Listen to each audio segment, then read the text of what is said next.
Let's begin with a quiet truth that hums beneath the surface of every crowded room, fleeting glance and heartbeat that skips when two people connect. Attraction isn't what most men think it is. I've spent years as a psychologist peeling back the layers of human relationships, watching friends stumble through awkward dates. These counseling clients couldn't figure out why love slipped through their fingers, even reflecting on my moments of wonder and misstep. What I've learned, time and again, is that the game isn't won with a chiseled jaw, a fat wallet, or the perfect pickup line. Those might get you in the door, but they don't keep her there. What keeps her there, what makes her not just notice you, but need you, is something more profound, psychological, and primal. Today I will walk you through 10 hidden weaknesses, 10 psychological triggers that every woman carries no matter how strong or independent she seems. These aren't flaws to exploit. They're pathways to understanding, doorways to a real and unshakable connection, rooted in science, sharpened by the timeless wisdom of Stoicism, and tested in life's raw, messy beauty. These truths will change how you see attraction, and how she sees you. Picture a woman you know. Maybe she's the one who lights up a room with her laugh, who walks with a confidence that turns heads, who seems to have it all together: career, friends, a life that looks flawless from the outside. You'd think she's untouchable, right? That she's beyond the reach of any man who doesn't match her stride for stride. But here's the secret. Beneath that polished surface, there's a current of instinct and emotion she can't fully control. It's not weakness in the negative sense, not a crack in her armor to prey on. It's a human truth, a set of vulnerabilities wired into her by biology, shaped by psychology, and waiting for the right man to awaken. Attraction isn't about the obvious stuff we're sold in movies or magazines. A sharp suit or flashy car might catch her eye, but they won't hold her heart. What holds her heart is how you make her feel, not through grand, desperate gestures, but through subtle, deliberate moves that hit her on a level she doesn't even see coming. Once you understand these triggers, you don't just win her over, you become a presence that lingers in her mind, a man she's drawn to, not out of habit, but out of something ancient, something she can't name. So, let's start at the beginning, with something as simple and profound as the power of your touch. Imagine you're sitting across from her. Maybe it's a first date, the air thick with the hum of a busy cafe, coffee cups clinking, voices overlapping. You're talking, trading stories, and then, almost without thinking, you reach out and rest your hand on her wrist. Just for a moment, light as a breeze, as you emphasize a point. She doesn't pull away. Her eyes flicker, her breath catches, and you can feel a shift in her, even if she doesn't say a word. Why does this happen? Science has a clear answer. When you touch someone, their brain releases oxytocin, often dubbed the bonding hormone. The same chemical floods a mother's system when she cradles her baby, forging trust, comfort, and an unspoken connection. A study from the Journal of Social and Personal Relationships dug into this, showing that even brief, intentional touch can deepen emotional ties in ways that words alone can't reach. For women, this isn't just a nice sensation, it's a signal, a whisper of safety and strength that slips past her logical defenses and lands somewhere deeper. But it's not just the biology that matters, it's how you use it. She can argue with your compliments and brush off your flattery with a laugh, but she can't argue with how her body responds to that subtle, confident contact. Picture a man guiding her through a crowded room, his hand resting lightly on her lower back, not gripping, not lingering too long, just a quiet assertion of presence that says, "I've got this." Or imagine him brushing a strand of hair from her face mid-conversation, his fingers grazing her cheek for a heartbeat, before pulling back, leaving her with a flush she doesn't quite understand. These aren't desperate grabs for attention. They're controlled, deliberate, sporadic. That's the magic. Touch too much and you're clingy. Touch too little and invisible. It's a dance, and the Stoics would see the wisdom in it. Marcus Aurelius once wrote, "You have power over your mind, not outside events. Realize this and you will find strength."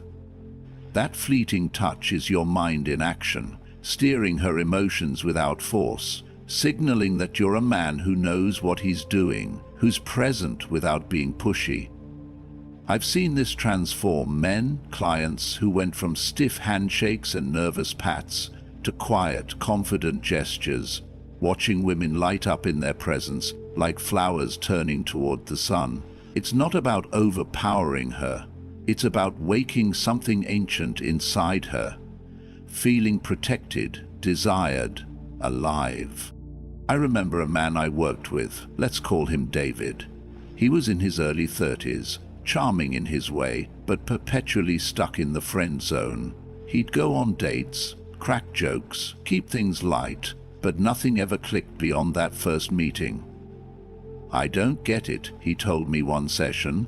"I'm nice, I listen, I'm not bad looking. What's missing?" We started small. I asked him to try something on his next date. When the moment felt right, to touch her arm or shoulder lightly, just once, no big deal, and then let it go. He came back a week later, eyes wide. "She didn't say anything about it," he said, "but she kept finding excuses to sit closer. It was like I flipped a switch." That's the power of touch. It doesn't need words to work. It's primal, instinctive. A language older than language itself. The Stoics would call this an exercise in restraint, knowing when to act and when to hold back. Epictetus put it this way: "There is only one way to happiness, and that is to cease worrying about things beyond the power of our will." You can't control how she feels, but you can control that moment of connection, and trust me, she'll feel it. Now, let's shift to something less tangible but just as magnetic, the forbidden effect, or what psychologists call the scarcity principle. Ever notice how the last piece of chocolate in the box looks so much better than the whole pile did an hour ago? Robert Cialdini nailed this in his research. We want what's rare, what's hard to hold on to. Apply that to attraction, and you've got a secret weapon most men never pick up. If you're always there, texting back in seconds, dropping everything to see her, laying your heart bare on the table, she starts to see you as a given, comfortable piece of furniture in her life. It's nice, sure, but it's not thrilling. But if you're a little elusive, if she senses you've got a world beyond her, a life of goals, friends, passions, something shifts. She doesn't just settle into you, she leans forward, curious, craving your attention, because it's not a sure thing. She starts to wonder where you are, what you're doing, why you're not chasing her like everyone else. And that wonder, it's the spark that keeps her coming back. I once worked with a man named James, a classic nice guy who couldn't figure out why his girlfriend was pulling away. He was the dream partner on paper, always available, always sweet, constantly texting good morning like it was his job. Too available, it turned out. She'd started taking him for granted, her replies growing shorter, her interest fading into a polite hum. "I don't want to lose her," he told me, "but I don't know what I'm doing wrong." We flipped the script. James picked up an old hobby, rock climbing, something he'd loved in college but let slide. He started meeting friends again, carving out time for himself, letting a few of her texts sit unanswered for hours. He didn't vanish completely, He stopped orbiting her like a satellite. The result? She noticed. She asked where he'd been, teased him about his secret life, even planned a date to regain his focus. Scarcity didn't push her away, it pulled her in. Like gravity, she couldn't resist. The Stoic philosopher Epictetus would have loved this. He said, "What need is there to weep over parts of life? The whole of it calls for tears."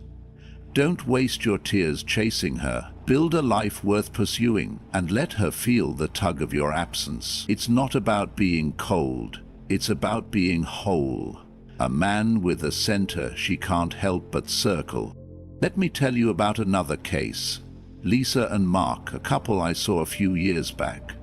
Mark was the doting type, always at her beck and call, and Lisa, sharp and ambitious, started to drift. "He's great," she told me, "but I don't have to try anymore." Mark was crushed. He thought giving her everything was the key, so he worked on scarcity. He stopped jumping at every call, took a weekend to visit an old friend without over-explaining, let her wonder for once. Lisa didn't storm off. She started texting him first, asking about his plans, showing up with a spark in her eye. "I didn't realize how much I liked chasing him," she admitted later. That's the forbidden effect. It's not about pushing her away, it's about giving her space to pull closer. Seneca, the Stoic sage, wrote, "We are more often frightened than hurt, and we suffer more from imagination than reality." Let her imagination do the work. Make her wonder, and she'll move mountains to find you. Next up, drama. Not the screaming in the rain kind you see in movies, but the subtle, electric push and pull that keeps her hooked. Our brains are wired for dopamine, that rush of pleasure we get from rewards. But here's the catch. Dopamine doesn't just spike when things are good. It thrives on contrast, on the unpredictable shift between highs and lows. A relationship that's too steady and safe can feel like a flat line. No peaks, no valleys, just a monotonous hum. She might not admit it, but she craves the spark of uncertainty, the emotional texture that keeps her engaged. Think about the last time you went quiet for a day, no warning, no explanation, and came back to find her curious, maybe even a little edgy. That tension isn't a flaw, it's fuel. Tease her playfully 1 minute, then drop into a quiet, intense gaze the next. Disappear into your world briefly, then reappear with a story or a laugh. Keep her guessing, not out of malice, but out of mastery. I remember a woman I counseled, Sarah, who couldn't stop talking about a man she'd dated briefly. He wasn't the richest or the best-looking guy she'd met, but he had this way of pulling her in. One night, he'd be all charm, funny, attentive, lighting up the room with energy. The next, he'd go silent, off doing his own thing, leaving her wondering what shifted. "I couldn't figure him out," she said, "and that's why I couldn't forget him. It wasn't chaos, it was chemistry." She'd dated predictable men before, steady, reliable, always there, and they'd bored her to tears. This guy? He kept her on her toes, not with anger or games, but with a dynamic she couldn't pin down. The Stoics understood this balance. Seneca wrote, "It is not that we have a short time to live, but that we waste much of it." Don't waste it on predictability. Give her an experience, not a script. Be the man who keeps her mind spinning, not settling into a rut. Take another example. A client named Chris, who'd always been the stable in relationships. He prided himself on it. No fights, no surprises, just a smooth, even keel. But his last girlfriend left him, saying, "I need more fire." He didn't get it. Fire sounded like trouble, so we introduced a little controlled chaos. He started teasing her playfully, disappearing for a day to work on a project, then showing up with a grin and a story. She didn't run, she lit up. "I didn't know you had this side," she told him. That's the power of drama. It's not about breaking things, it's about keeping them alive. Marcus Aurelius said, "The art of living is more like wrestling than dancing."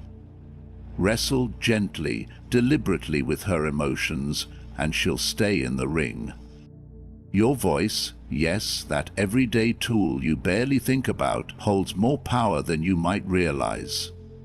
A study from the University of Aberdeen found that women are drawn to lower-pitched voices that resonate with calm and command. It's not just the tone, it's how you use it. You speak too fast and sound jittery, like you're scrambling for approval. Drag it out too long, and you're uncertain, lost in your head, but find that sweet spot. Slow, deliberate, with a pause before the big moment, and she's hooked. It's like a drumbeat she can't ignore.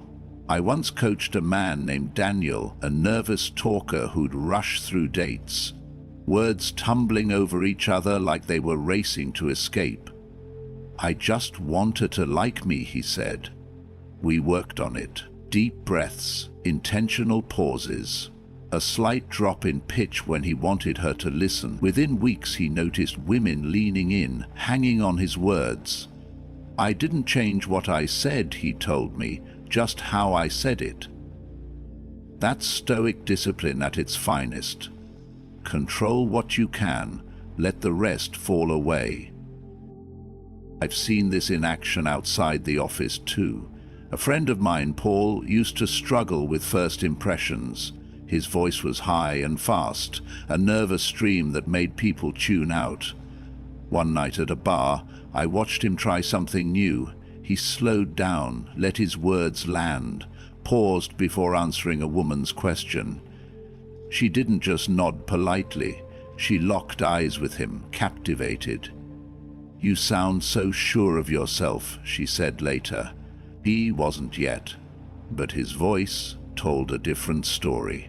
Marcus Aurelius put it perfectly. The soul becomes dyed with the color of its thoughts. Let your voice carry the color of confidence, and she'll feel it in her bones. Practice it. Stand in front of a mirror, say something simple like, "I'll see you tomorrow," and stretch it out, low and steady. It's not about faking it, but finding the strength already there. Then there's jealousy. Not the toxic, controlling kind, but the quiet ripple of knowing you're a man others want. Women are wired to spot value. Nothing signals value like social proof.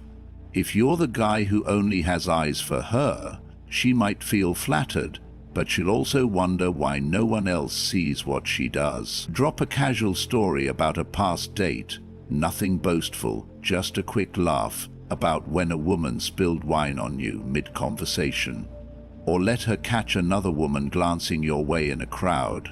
It's subtle, but it flips a switch. She starts seeing you as a catch, not a sure thing. I worked with a client, Tom, who used to downplay his charm, thinking it'd make his girlfriend feel secure. "I don't want her to worry," he said. Instead, she drifted until he started owning his confidence, laughing with female friends, letting his light shine in public. She didn't leave, she fought to keep him. I saw this play out with a couple at a party once. John, a quiet guy, was chatting with his date when an old friend, a woman, came over, all smiles, touching his arm as she laughed at some shared memory. His date didn't storm off. She slid closer, suddenly more attentive, her hand finding his. Later, she admitted, "I didn't realize how much I liked him until I saw her." That's jealousy's quiet power. It's not about making her insecure. It's about reminding her you're worth holding on to. Epictetus would nod. First say to yourself what you would be, then do what you must do. Be the man others notice, and she'll see you more. It's not arrogance, evidence of your value, and she'll feel it. Let's talk tension, the slow, delicious burn of not giving her everything at once. Rush in with promises and plans and you kill the magic. Women love the dance of will he, won't he, that space where she's not quite sure where she stands. Flirt with her, tease her, then pull back just a touch. Let a text sit unanswered for an hour. Take your time before leaning in for that first kiss. It's not about playing hard to get, but building something she can feel growing. I've seen men lose incredible women because they laid it all out too fast. Every feeling, every hope, no mystery left to unravel. One client, Mike, used to smother his dates with attention. Constant texts, instant replies, plans locked in days ahead. I just want her to know I'm serious, he said, but they faded away overwhelmed. When he slowed down, flirting without committing, pausing before escalating, he found women chasing him. She keeps asking when we're hanging out again, he laughed. That's tension, the thread that keeps her tied to you. I remember a woman I met at a workshop, Anna, who'd been dating a guy for months. He's great, she said, but it's too easy. I know exactly what he'll do next. They broke up soon after. She craved the uncertainty he couldn't give. Contrast that with her next boyfriend, a man who'd flirt one day, go quiet the next, take his time before making a move. I'm obsessed with him, she confessed, because I don't have him all figured out. Marcus Aurelius wrote, "The impediment to action advances action. What stands in the way becomes the way. That delay isn't a barrier, it's the path to her heart." Don't rush her into certainty. Let her savor the chase. Mystery is its kind of magic. The less you reveal, the more she imagines. Spill every detail, your fears, dreams, favorite breakfast cereal, and she's got you pegged. No room for wonder. But hold back. Dodge a question with a grin, shift the conversation somewhere unexpected, and her mind starts spinning. She thinks about you when you're not there, filling in the blanks with her fantasies. I once heard a woman describe a man she couldn't shake, not because he was loud or flashy, but because he'd go quiet sometimes, lost in his world, leaving her aching to know what was behind those eyes. He didn't tell me everything, she said, so I couldn't stop wondering. It's not about being distant, it's about being a puzzle worth solving. Take a guy I knew, Ryan, who used to overshare on dates, every story and thought laid bare. I want her to know me, he'd say, but the women he liked would drift, bored by the lack of depth to discover. We changed that. He started holding back, answering questions with a smirk and a maybe I'll tell you later, shifting gears before she could pin him down. One date turned into 5 and she told him, "I feel like there's so much more to you." There was, he just stopped handing it all over. Seneca's words fit here. We suffer more in imagination than in reality. Let her imagination run wild with you and she'll keep coming back. It's not secrecy, it's space for her to dream. Authority, quiet unshakable leadership, is a force she can't resist. Women test you, not to break you, but to see if you'll stand. Decide where you're eating tonight instead of asking her to pick every time. Hold your ground in a debate. Not out of stubbornness, but conviction. She doesn't want a yes man, she wants a rock. One man I knew, Alex, turned it around by stopping the people-pleasing. He started saying no when it mattered, picking the movie, leading the night. She didn't push back, she followed, drawn to his clarity. I saw this with a couple I counseled, Ben and Claire. Ben used to defer to her on everything. Whatever you want, he'd say, thinking it was kindness. Claire grew frustrated, snapping at him over small things. I need him to take charge sometimes, she told me. So Ben stepped up, planned a weekend trip, set boundaries when she pushed, and stood firm without apology. Claire didn't fight it. She softened, smiling more, leaning into him. I feel like I can relax now, she said. The Stoics live this. You have power over your mind, Marcus wrote, not outside events. Own that power, and she'll lean into it.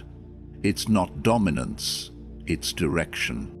Emotions are a drug. When they twist and turn, be the man who takes her on a ride, not reckless, but a deliberate weave of warmth and distance, surprise and challenge. Agree with her too much, and she'll drift. Push back playfully, drop an unexpected gift, go quiet for a day, then return with a spark. She'll crave the next hit. It's not chaos, it's contrast. I knew a man who kept his wife enchanted for decades this way, shifting from stoic silence to sudden, wild affection. He wasn't predictable. He was alive. One night he'd leave her a note saying, "Miss me yet?" and vanish until morning. The next, he'd pull her into a dance in the kitchen. She'd laugh, "I never know what's coming." That's the emotional roller coaster. She didn't just love him. Contrast that with a client, Sam, who played it safe. Always agreeable, always steady. His girlfriend left, saying, "It's like dating a robot." We shook things up. He started teasing her, disappearing for a bit, surprising her with a random coffee delivery. She didn't just come back, she couldn't stay away. Seneca said, "Life is long if you know how to use it." Use it to keep her feeling, not just existing. It's not about instability, it's about keeping the flame flickering. Finally, there's the submissive trigger, the dance of masculine and feminine. When you stand tall, certain, radiating quiet dominance, she can soften into herself, hesitate, shrink, apologize for being you, and that dynamic collapses. It's not about force, it's about presence. Hold your space, set your boundaries, and move with purpose.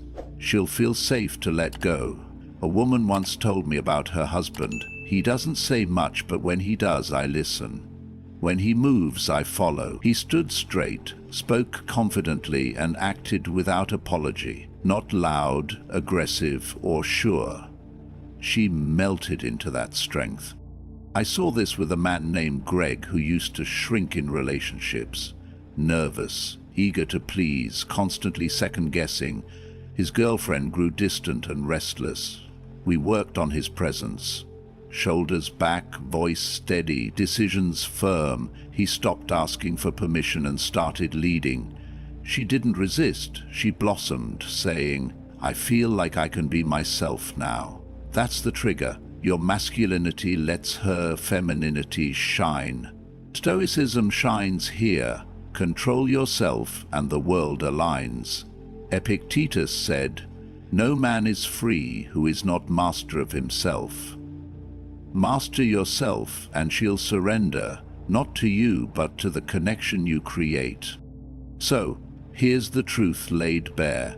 Most men miss this. They chase with desperation, not mastery. They think attraction is a sprint. Run fast, grab hard, hold tight. But it's not. It's a craft, a slow burn, a stoic practice of discipline and depth. Master these triggers: touch, scarcity, drama, voice, jealousy, tension, mystery, authority, emotion, masculinity. And you're not just a man she likes. You're the one she needs. You'll stand out, not because you shout, but because you understand. Marcus Aurelius wrote, "Waste no more time arguing about what a good man should be. Be one." Don't argue about attraction, be the man who embodies it. Build it with stoic precision and watch her world tilt toward you, not out of force, but out of inevitability.